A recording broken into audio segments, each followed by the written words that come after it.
Bienvenue à vous tous, c'est Brahim Foulier, votre coach. Dans cette troisième phase, je vous présente la préparation du marathon. C'est la période de relâchement. Cette troisième phase, elle a une durée de 2 semaines, la période de relâchement. Mais avant de parler ou de vous présenter cette vidéo, j'espère que vous avez regardé déjà les deux premières parties. La première partie, je vais vous parler comme un programme bien structuré des courses à pied et surtout du marathon que je vous présente dans ces 3 vidéos qui se suivent.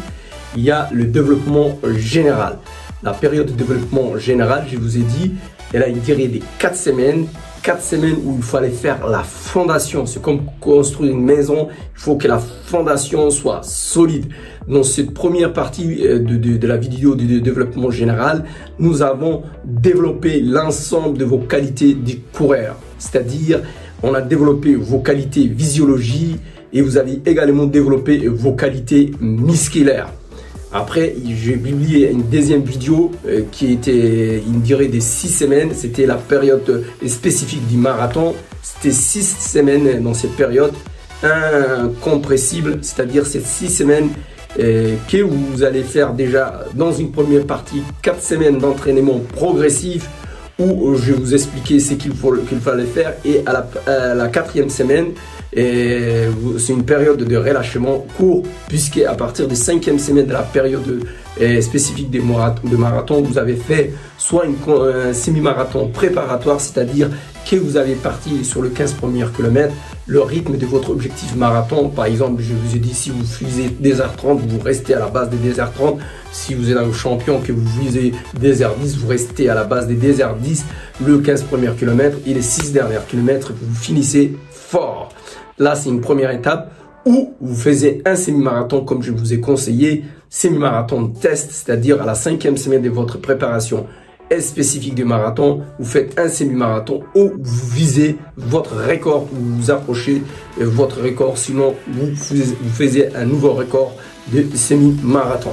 Mais l'objectif dans cette période, c'était la préparation spécifique de la période spécifique du marathon, c'était votre séance cible de votre objectif. C'est-à-dire, c'est la séance spécifique du marathon que je vous ai détaillée. C'est celle-là, c'est la priorité et la priorité.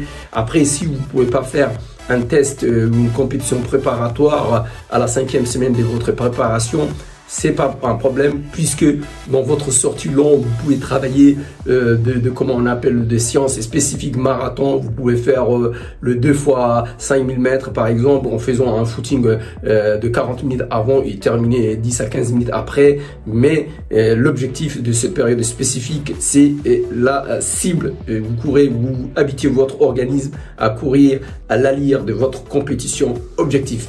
Revenons maintenant dans cette vidéo où que je vous parle la préparation, la période de relâchement, qui est également une durée de 2 semaines incompressible, c'est-à-dire que vous ne pouvez pas diminuer ces 2 semaines. Il faut garder 2 semaines. C'est la période de relâchement. Cette période de relâchement, déjà vous avez fait 4 semaines de préparation minimum de développement général, plus 6 semaines de la période de la préparation spécifique du marathon. Ça fait 10 semaines, c'est 2 mois et demi que vous avez travaillé très bien. Vous arrivez fatigué à 2 semaines de votre compétition du marathon. Donc cette période de relâchement, comme son nom l'importe, c'est une période où vous relâchez, vous récupérez et vous faites quelques séances d'entretien. Par exemple, la première semaine, je peux vous dire, vous faites un petit sortie de 1h20 par exemple, une petite séance de VMA courte et un petit footing de 45 minutes. C'est la première semaine. La deuxième semaine, c'est la semaine de compétition. Vous pouvez faire un footing de 50 minutes et vous faites le samedi avant la compétition du dimanche un petit footing de 20 minutes. Et le reste, cette période de 2 semaines, le reste de ces 2 semaines est fait un repos total. Il faut gagner de la fraîcheur. vous récupérez de la période de l'entraînement et vous gagnez en effort. C'est ce qu'on dit qu'il faut avoir cette période. Il faut le fait de récupérer, ça va vous donner une surcompensation, c'est-à-dire que quand votre physiologique est descendant et quand vous récupérez, vous allez retrouver la forme et vous retrouvez une forme beaucoup plus forte que quand vous avez démarré la préparation du marathon ou quand vous visiez, par exemple, si vous êtes un marathonien chevronné et que vous avez déjà couru certains marathons, 4-5 marathons, et que vous allez vous retrouver à un niveau beaucoup plus fort parce que maintenant vous avez de l'expérience et vous pouvez affronter le Magadam, le marathon avec beaucoup de fraîcheur, avec beaucoup de force. Et même si vous n'avez pas préparé un marathon avant ça, vous êtes aguerri à faire des 10 km, vous avez des performances au semi-marathon et vous avez mis 3 mois à vous préparer votre marathon. Maintenant, on est début janvier, on est pratiquement là où je suis en train de tourner cette vidéo et vous êtes à 3 mois du marathon de Paris qui aura lieu, maintenant on est en 2025, janvier 2025. Le marathon aura lieu le 13 avril 2025. Donc, ces 3 vidéos sont très importantes pour vous si vous êtes marathonien, pour réussir l'objectif du marathon de Paris qui aura lieu le 13 avril 2025. Et même si vous ne participez pas au marathon de Paris à 13 avril 2025, vous avez d'autres objectifs au mois d'octobre que ça vous servira puisque c'est des choses qui reviendront et donc c'est quelque chose qui sera utile pour vous. Mais je vous dis, le programme, appliquez-vous bien, entraînez-vous bien et surtout il faut mentalement il faut être fort parce que quand vous préparez l'entraînement difficile, la compétition sera facile. Donc je vous souhaite beaucoup de réussite, un pouce bleu. Mettez-moi un commentaire en bas des vidéos. Vous pouvez échanger entre vous dans vos préparations. Je ne suis pas à chaque fois quand vous posez la question, vous posez entre vous. Vous voyez s'il y a un commentaire, c'est pas seulement à moi de répondre. Si vous connaissez un peu, vous le répondez à votre collègue, à votre ami qui est athlète, qui est un runner.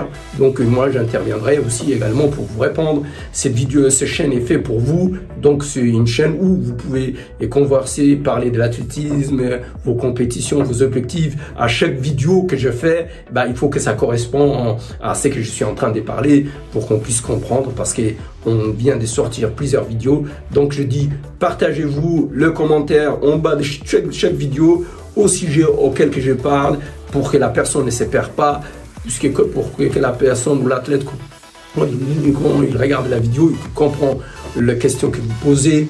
Donc je dis, partagez le maximum à votre entourage. Abonnez-vous si vous n'êtes pas encore abonné. Conseillez aussi à votre entourage pour qu'il s'abonne, pour qu'on devienne plus nombreux, pour qu'on puisse faire des vidéos à chaque fois. Ça va nous motiver, ça va nous donner de la force pour qu'on puisse travailler et faire des vidéos de qualité qui aidera le maximum de coureurs, puisque je sais que pertinemment il y en a 4 millions d'athlètes et à la Fédération française d'athlétisme on est 330 licenciés avec les enfants et tout. Donc vous avez besoin d'un entraîneur diplômé qui a de l'expérience comme moi, qui vous conseille, qui vous aide pour réussir. Donc la seule chose que vous pouvez nous aider, c'est mettre des commentaires, c'est de liker, qu'il y a plus de personnes qui s'abonnent dans cette chaîne. Donc voilà, je vous souhaite beaucoup de réussite à votre marathon et il y aura d'autres vidéos qui parleront le même thème, par exemple du marathon, que je vous publierai prochainement. Mais avec les 3 dernières vidéos, le premier partie développement général, deuxième partie développement spécifique et cette partie de la phase des relâchements, c'est déjà énorme pour que vous réussissiez à un marathon. Mais on est là pour vous aider, à vous encourager à réussir et je vous donne rendez-vous dans une prochaine vidéo. Je vous dis merci, à très bientôt, au revoir, bye bye.